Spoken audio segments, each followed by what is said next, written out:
Dear friends, welcome to the German class. An information I would like to give you at the beginning. These lessons are based on my book, German Grammar A1 to B1.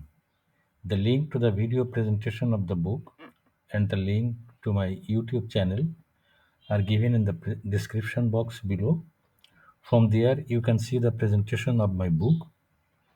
I request you to give a like and subscribe to my YouTube channel, and many thanks to them who have already subscribed.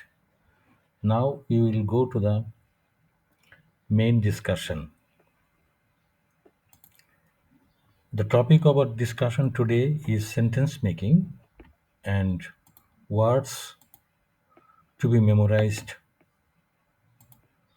for the smooth formation of sentences. When we want to express something, we express it in different sentences. Now, a sentence is a sum of different words.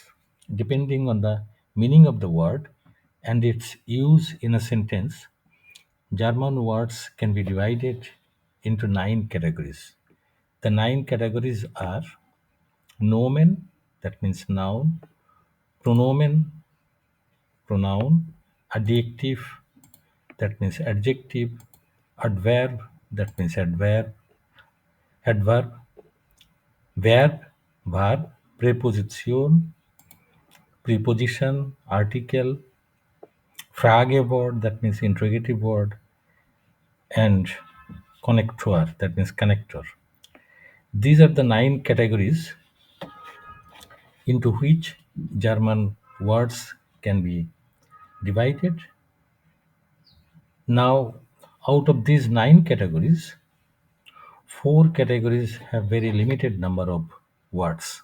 But these limited number of words are very essential for smooth sentence formation. We must memorize this limited number of words to form sentences smoothly. These words remain always unchanged when used in sentences. Number of words in other categories is extensive. The more words we learn from these categories, the more scope of our expression will increase. Words in these categories, other than adverbs, are used in different forms when used in a sentence. Here we have the two kinds of categories. Left, we can see the categories that have very limited number of words. The categories are pronomen, preposition, that means preposition, Frage word, interrogative word, connector, that means connector. These are the 4 categories that have very limited number of words. But these words are very essential, very important for the smooth formation of sentences. We must memorize these words if we want to form uh, sentences smoothly and correctly. The other categories, which have unlimited number of words, the categories are nomen, that means noun. A noun is always used with article. The second category is adjective, that means adjective, verb, that means verb, and adverb. These categories have these words belong to these categories, and these categories have unlimited number of words. The more words we learn from these categories, the more capable we will be to write sentences correctly. We will gradually discuss the different ways of constructing sentences with the help of these words. Today we will discuss those categories which have limited number of words. That means today we will discuss these 4 categories: pronomen, preposition, Frage word, and connector. We will discuss these 4 categories today.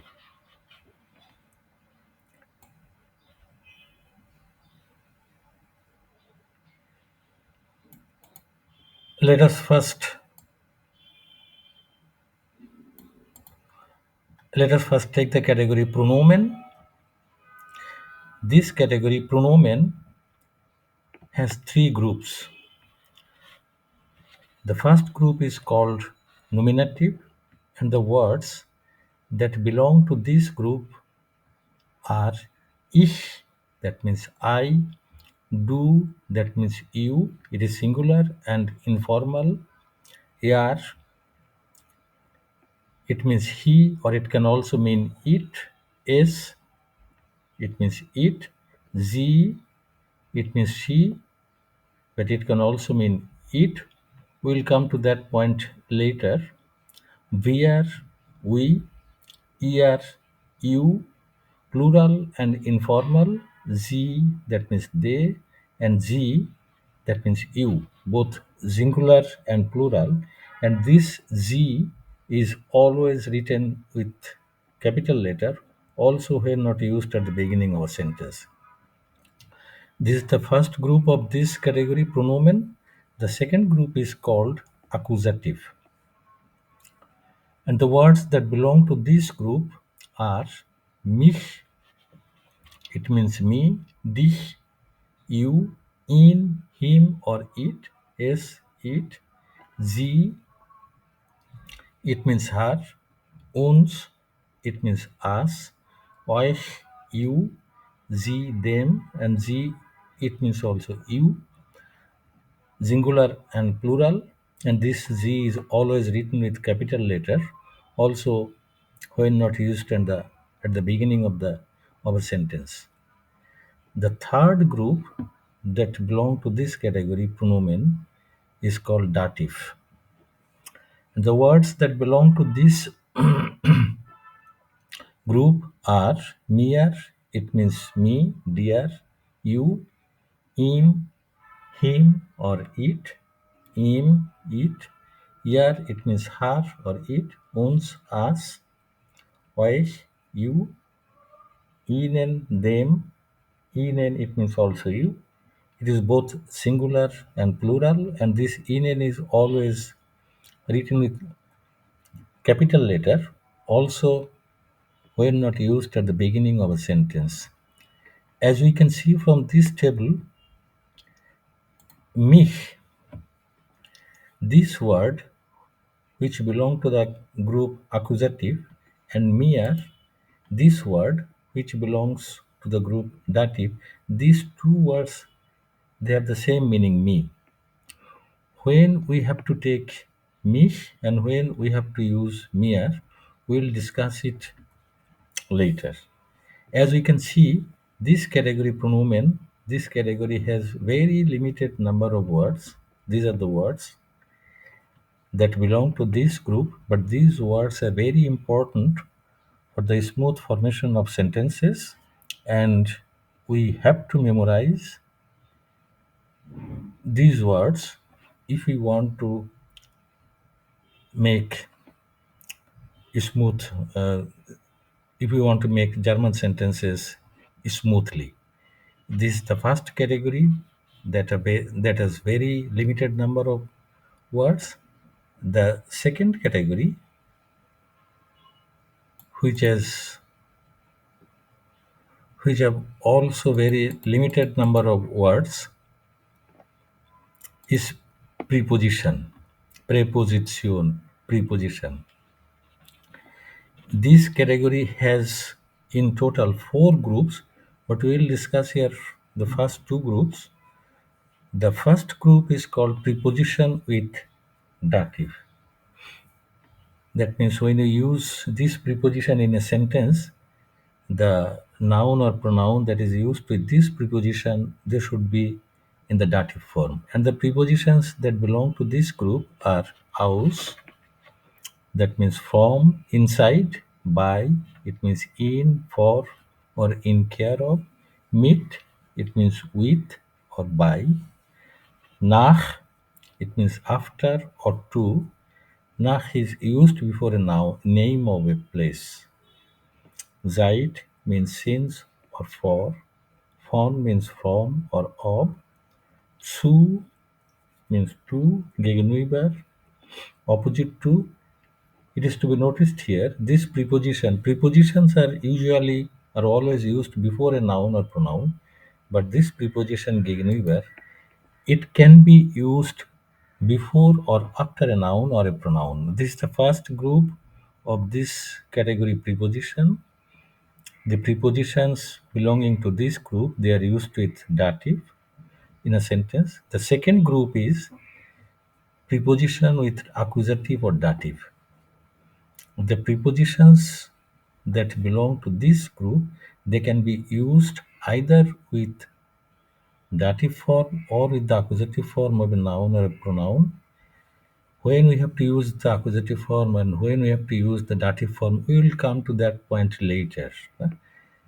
The prepositions that belong to this group are an, that means at or on, auf, that means on, hinter, behind, neben, beside, in, über, over, unter, under, vor, before, in front of, or zwischen, between, among. There are two other groups of prepositions that also belong to this group preposition. We'll discuss those two groups later. This is the second category, that a very limited number of words, and we have to memorize this preposition, this limited number of words, when we write German sentences smoothly and correctly. The next category is Frage word, that means interrogative word. That the words that belong to this category are wann, it means when, warum, why, was, what, welch, which, wem, whom, when, it means also whom, where, who, wie, how, wie lange, how long, wie viel, how much, wie viele, how many, wo, where, woher, where from, wohin, where to. As we can see here, the two words wem and when, they have the same meaning, whom. When we have to use wem and when we have to use when, we'll discuss it later. These these are the words that belong to this category, Frage word, and we have to memorize these words for the smooth formation of sentences. The fourth category that have limited number of words are connector. The words that belongs to this group are aber, but, den, because, und, and, sondern, but, oder, or there are some other words which belong to this category connector. There are some other connectors. We will discuss those connectors later. Dear friends, as discussed above, we must memorize these limited number of words in order to form sentences smoothly and correctly. In next videos, I will discuss other categories of word and sentence structure. I thank you all very much. Thank you for your attention.